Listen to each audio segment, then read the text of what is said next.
Hello दोस्तों, welcome to diploma guide.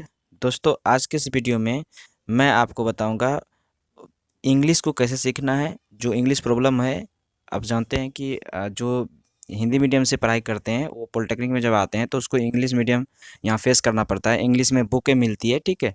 तो कैसे हम इसको समझेंगे, बुक को रीडिंग कैसे देंगे, बुक को कैसे समझेंगे, कैसे अपने कॉपी को इंग्लिश में लिखेंगे, इसके बारे में बात करेंगे। और इससे पहले एक वीडियो दिए थे जिसमें बताए थे कि क्यों हम इंग्लिश नहीं लिख पाते हैं, ठीक है। और इस वीडियो में आज बताएंगे आपको कि इसका सॉल्यूशन क्या है, जैसे कि वर्ड प्रॉब्लम जो होता है इसको कैसे सॉल्व करें। जो वर्ड, चूँकि इंग्लिश लिखने के लिए आपको वर्ड चाहिए और वर्ड अगर आपके माइंड में है तो ही आप लिख पाइएगा, अदरवाइज़ नहीं लिख पाइएगा। इसीलिए वर्ड प्रॉब्लम सबसे पहले दूर करना होगा, ठीक है। तो चलिए इसी के बारे में बात करेंगे, कैसे वर्ड प्रॉब्लम दूर करेंगे।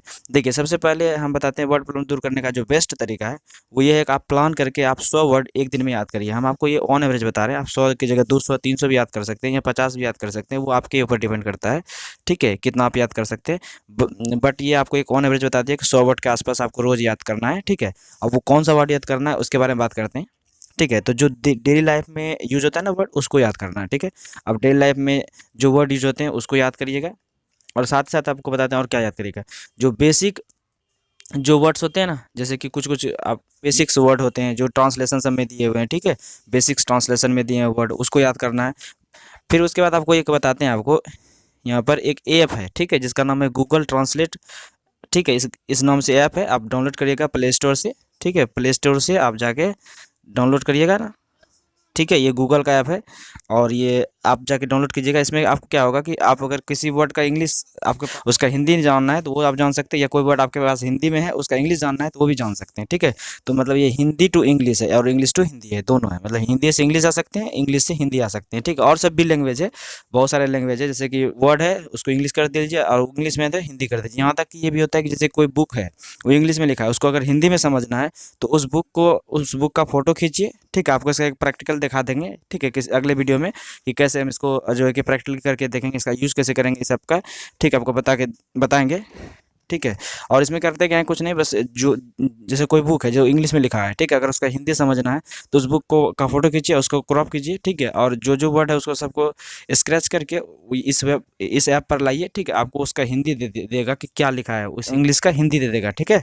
तो आप आराम से जो है कि उस बुक का हिंदी में पढ़ सकते हैं, मतलब वो बुक जो है जो भी लिखा है इंग्लिश में उसको आप हिंदी में भी पढ़ सकते हैं, ठीक है। ये एक बढ़िया ऐप है, ठीक है। उसके बाद आपको बताते हैं और आगे क्या करना है। देखिए, आपका जो सिलेबस है, ठीक है, जो भी टॉपिक दिया हुआ है उसका जो भी आंसर लिखते हैं, उसमें जो भी वर्ड यूज़ करते हैं, ठीक है, उसको अलग से लिख के उस वर्ड को जो यूज़ करने वाले हैं, लगभग लगभग 2000 से 3000 वर्ड या 4000 या 5000 तक हो सकता है मैक्सिमम वर्ड, ठीक है, जो आप पूरा ऑल सब्जेक्ट में फर्स्ट सेमेस्टर का बात कर रहे हैं, ठीक है। वो वर्ड 5000 जो है ना, आप पर डे के हिसाब से या 200 300 करके आप याद कर लीजिएगा, 2 महीना के आसपास में याद हो जाएगा, ठीक है। और जो है कि ये आगे भी कम देगा आपको, ये 2-3 हज़ार वर्ड जो है ना आपको आगे ऑल सेमेस्टर में कम देगा, ठीक है, ये नहीं कि यहीं देगा कम, क्योंकि वही वर्ड हर बार यूज होगा, ठीक है। तो ज़्यादा वर्ड नहीं है, आप 200 300 करके याद करिएगा, याद हो जाएगा, ठीक है। अरे हल्का हल्का वर्ड होता है, ठीक है, आपको बताएंगे कैसे कैसे लिखना है कॉपी में, ठीक है। देखिए, उसके बाद क्या है कि आप कभी भी ज़्यादा डिफ़िकल्ट वर्ड यूज़ नहीं कीजिएगा, ठीक है। ज़्यादा डिफ़िकल्ट वर्ड आपको यूज़ नहीं करना, क्योंकि वो याद भी नहीं रहेगा और वो समझ में भी नहीं आएगा, ठीक है। तो इसीलिए ज़्यादा डिफ़िकल्ट वर्ड हमको यूज़ नहीं करना, ठीक है। इस छोटा-छोटा वर्ड यूज़ करना है ना, इस सिंपल वर्ड जो कि सब लोग जानता है ना। बेसिक्स जो वर्ड होते हैं, वर्ड तो ऐसे 2 प्रकार के जानते हैं, एक होता है हार्ड वर्ड, एक होता है सिंपल वर्ड, मीनिंग एक ही देगा, ठीक है। तो हार्ड वर्ड यूज़ नहीं करना है, सिंपल वर्ड यूज़ करना है, ठीक है। ये अच्छा भी रहता है समझने के लिए भी और आपके लिए भी अच्छा रहेगा, ठीक है, याद करने में आसानी रहेगा, ठीक है। उसके बाद एक क्वेश्चन आता है मन में कि सर वर्ड तो बहुत है, क्या करें, सभे याद कैसे करेंगे, ठीक है। वर्ड तो बहुत है, वर्ड का कोई गिनती है, लाखों समय वर्ड है, ठीक है। तो क्या लाखों वर्ड याद करना, वर्ड यूज नहीं करना है, ठीक है।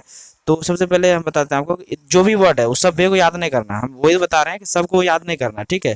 क्या याद करना है, तो आपका जो बताइए कि जो सिलेबस है उसके अकॉर्डिंग जो बुक आया है मार्केट में, ठीक है, उसमें जो भी चीज़ लिखा है, ठीक है, उस बुक में जो भी चीज़ लिखा है उस टॉपिक, जैसे मान लीजिए ए टॉपिक है, ठीक है, ये कोई बुक है, ए पब्लिकेशन का बुक है, उसमें बी टॉपिक है, उस बी टॉपिक में मान लीजिए 10 लाइन लिखा हुआ आंसर, ठीक है। तो 10 लाइन में जितना वर्ड यूज किया गया उसको अलग कॉपी में लिख लीजिए और उसका हिंदी लिख लीजिए और प्रोनाउंसिएशन भी लिख लीजिए, ठीक है। ये आपको बता रहे हैं यहाँ आगे देखिए। और स्पेशली उसका लिखिएगा जिसका ना तो आप स्पेलिंग जानते हैं ना उसका हिंदी जानते हैं, है ना। जिसका जानते हैं उसको मत लिखिएगा, ठीक है। जिसका नहीं जानते हैं उसको लिखना है, ठीक है। अननोन वर्ड को लिखना है, नॉन वर्ड को नहीं लिखिएगा, क्योंकि नॉन तो आपको पता ही, जो जानते हैं उसका लिखिएगा, ठीक है। जो नहीं जानते हैं उसको लिखना। और उसका 3 चीज़ लिखना याद रखिएगा, सीरियल नंबर आप लिखिएगा, वर्ड लिखिएगा, उसका मीनिंग लिखिएगा, हिंदी में क्या मीनिंग होता है। उसके बाद जो है कि उसका प्रोनाउंसिएशन की उच्चारण है ना, कैसे उसको पढ़ते हैं, ठीक है। ये करिएगा। उसके बाद आगे बात करते हैं। ऐसा आप 100-150 वर्ड रोज यूज करिएगा, है ना, जो डिप्लोमा में आपको यूज पड़ेगा, ठीक है। जो डिप्लोमा कॉपी में लिखिएगा फाइनल एग्जाम में, सेमेस्टर एग्जाम में, ठीक है, तो वो आपके लिए बेनिफिट रहेगा। क्योंकि देखिए वर्ड बहुत है, क्या अलग अलग वर्ड यूज याद करेंगे तो क्या उससे हो जाएगा, नहीं होगा, ठीक है। हमारे लिए जो काम का वर्ड है हम उसी को याद करेंगे, जो नहीं है उसको नहीं याद करेंगे, ठीक है। आप समझ रहे हैं। अगर आपको इसके बारे में और डिटेल जानना है तो आप कमेंट करके बोलिए सर, और इसके बारे में डिटेल बताइए, तो आपको इसके बारे में और डिटेल बताएंगे कौन कौन से वर्ड है। अगर होगा तो हम आपको बता भी देंगे, ठीक है। अगर कमेंट ज़्यादा आएगा तो हम बता देंगे, ठीक है।